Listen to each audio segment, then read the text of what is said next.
Good afternoon friends. நம்ம துணியெல்லாம் இப்படி அயர்ன் பண்ணிவிட்டு என்ன பண்ணுவோம், இப்படி நிமிர்த்தி வச்சுட்டு இங்கே போய் சுவிட்சை ஆஃப் பண்ணிடுவோம். ஆனால் சிலர் என்ன பண்ணுவாங்கன்னா, இதை இப்படி வைக்காமல் இப்படி வச்சுட்டு போயிடுவாங்க. சுவிட்ச் வந்து ஆஃபில் தான் இருக்கும், ஆனால் சில சமயம் சுவிட்ச் வந்து லூஸாக இருந்தாலும் பள்ளி கிள்ளி இப்படி அது மேலே போய் தெரியாமல் அது வந்து ஆன் ஆகிட்டாலும் பள்ளிக்கு எவ்வளோ பலம் இருக்கான்னு கேட்காதீங்க. சுவிட்சு கொஞ்சம் லூஸாக இருந்ததுன்னா லைட்டாக இது மேலே குதிச்சா கூட அது வந்து ஆன் ஆயிரும். அப்போ நீங்கள் இப்படி வைக்காதீங்க.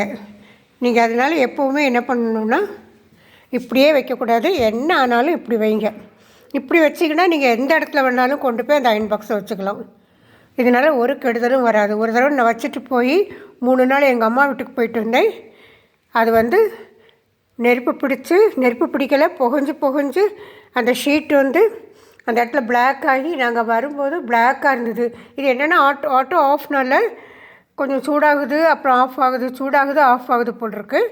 கருப்பாகிடுச்சு. இன்னும் கொஞ்சம் இருந்தால் பக்கத்தில் பட்டாசுலாம் அந்த பக்கம் வச்சுருந்தோம், எல்லாம் பற்றி இருக்கும். அதனால் எப்போவுமே இப்படியே வைங்க, அதான் சேஃப்டி. சரியா? பிடிச்சா லைக் போடுங்க. தேங்க்யூ.